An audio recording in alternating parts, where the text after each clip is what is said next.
Welcome back. As part of Girls Aloud, our next guest is used to being one of 5, so Sarah Harding's latest role as one of 2 should feel like a holiday. Yeah, but it's not as simple as it sounds. Sarah's playing one of 2 wives married to a bigamist husband. She's laughing now. It's your part. We're chatting to her in a moment, but first, last year, Sam Mann went behind the scenes and met a few of her co-stars. This morning, take 1, action. The film has a whole heap of trouble as devilish Danny Dyer has not 1 but 2 wives, and he has one big problem heading his way as they're about to come face to face. I'm running back and forth across London to try to get these 2 wives not to meet. So this is complete slapstick and nuttiness. The cast is brimming with the best of British talent, with so many legendary faces to spot. I think so, yes. Famous faces. Absolutely, you'd certainly miss me if you blink. You know, everywhere you turn, you go, I know that boat, I know that boat. And if you don't want to miss the boat on this Brit flick, you know what you've got to do. It looks incredible. Welcome. It's lovely to see you, by the way. Nice to see These you. cameo roles, let's talk about these first, because the list is extraordinary. So we saw lovely Maureen Lipman there, but you've got people like Christopher Biggins, Lionel Blair, Russ Abbott, Richard Bryars, Barry Cryer, Ray Winston, Rolf Harris, Cliff Richard, Andrew Sachs. It's a long list. There's a This is massive incredible. list. Really big. So what were they all doing? They just have little cameos. I mean, even Judi Dench you wouldn't necessarily recognise, but they all have little bit clips, and it's almost like Spot the Celeb.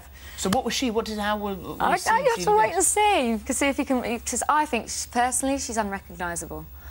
Really? Yeah, but she And did you get to meet them all, or were they in on other days? Yeah, some of them were in on other days. I got to meet Andrew Sachs, who's lovely, and a few other people. I love June Whitfield. Yes. She's so sweet. So how did this come about? Because obviously when it all took a bit of a break and you had a few years out, I mean, they all sort of went off and the girls all did different bits, solo careers, this, that and the other, but you seem to focus on the acting.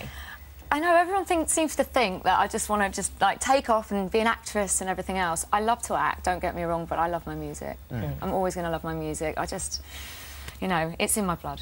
So what can I say? But, well, we'll come to that in a minute because you're actually going to get back together again and doing your tour. But as far as this is concerned, so your hiatus, this break that you had, meant that you got into this instead, and it's been very successful for you. And this really is probably the biggest role so far, isn't it? It's my first lead role, and do you know, like, the last time I came here to see you guys, I actually went for the casting. Oh, did you? Straight afterwards, and that's when I got the part. So let's explain a bit of the story, because originally it was a stage, and then it's being adapted for the big screen.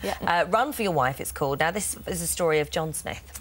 Yes. Who is Danny Dyer, and he's a cabbie, isn't he? He's a black cabbie, and he has got 2 wives. He's been happily married to both of them for 5 years. None of them know about each other. There's you, and you are... Where do you... Stephanie. You're Stephanie, you're in North London, you're in Finsbury. Then you've got Michelle, who's played by Denise Van Outen, and she's down in Stockwell. And all is ticking along very nicely. He's getting away with these parallel lives until he's involved in a mugging. Yes. Am I right? And Judy plays parts in that. Right. So we got it out of you in the end. But it is hilarious. It's very slapstick comedy. You know, one door opens, another one closes. Biggins and Lionel were hilarious. I mean, it was a laugh a minute on set. And Ray, the director, is absolutely... He's got so much energy. He was the first on set, last one to leave. Didn't he tell you that acting was like singing, that you needed to... He's always jigging around. I want to see you do it like this. We can see that. Yeah, he's lovely. We called him Uncle Ray. really nice. Looks like a right character. Yeah, we had such a laugh making that, honestly. So the premiere is tomorrow night, isn't it, in Leicester Square? It is, yes. How do you feel about that? Big excited. Premiere. Yeah, it'd be nice to get the glad rags back. And then you've got, as we said a moment ago, you've got the music, which is looming, because there is a... When does the tour start? It's the 21st, 22nd of February, isn't it, in Newcastle? Yeah, we kick off in Newcastle on the 21st. We're still in rehearsals at the moment, so we're going straight off to rehearse after here. Does it feel very different to last time out, and now you're back together again? I mean, you've all changed a lot, actually. You've all sort of gone on your own personal journeys in a way, so that must feel very different. We've all kind of had our solo projects and other interests that we wanted to pursue. But it's Sorry. You're watching yourself. Yeah, no, I just saw that and oh my goodness.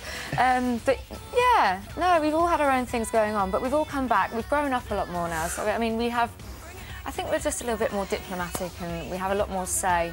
We've spoken to, there's many bands who've, we've discussed this with, who've had a massive amount of fame, gone into meltdown, all fallen out, go off and do other things, come back and then suddenly realise, do you know what, we really should have enjoyed it a lot more than we did. We're older, we're wiser. You say, I think I read somewhere, you said you were less fiery and the whole thing is more honest. Yeah, nowadays I think, yeah, definitely. I mean, back then we were a lot younger, we were known for sort of speaking our minds, and I think that's why people liked us. But I mean, we still do, it's just that we're not so leery. Well, I don't know until I get back on that stage, but... Yeah, it could all change. I love a good audience, but there you go. And aren't you living in the country now? You've moved out of London, and are you loving it? I mean, that must be quite a different way of life for you. I love it, I really do love it. Don't get me wrong, I love to be in London. I moved back to London for a little while.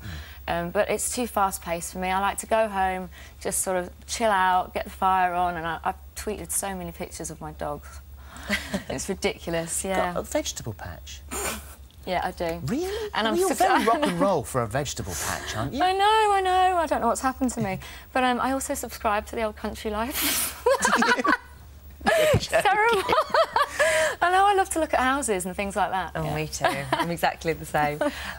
Good luck with the tour. Thank you. I'm excited. And I know. Yeah, how many dates is it? Is it 23? 20, I think 21 at the moment. Yeah. Oh, God, well, enjoy it. Yeah, thank you. Run for Your Wife, released nationwide on February the 14th. Valentine's Day. Valentine's, yeah. Thank you. Thank you very much. That's all right. Thanks for having me.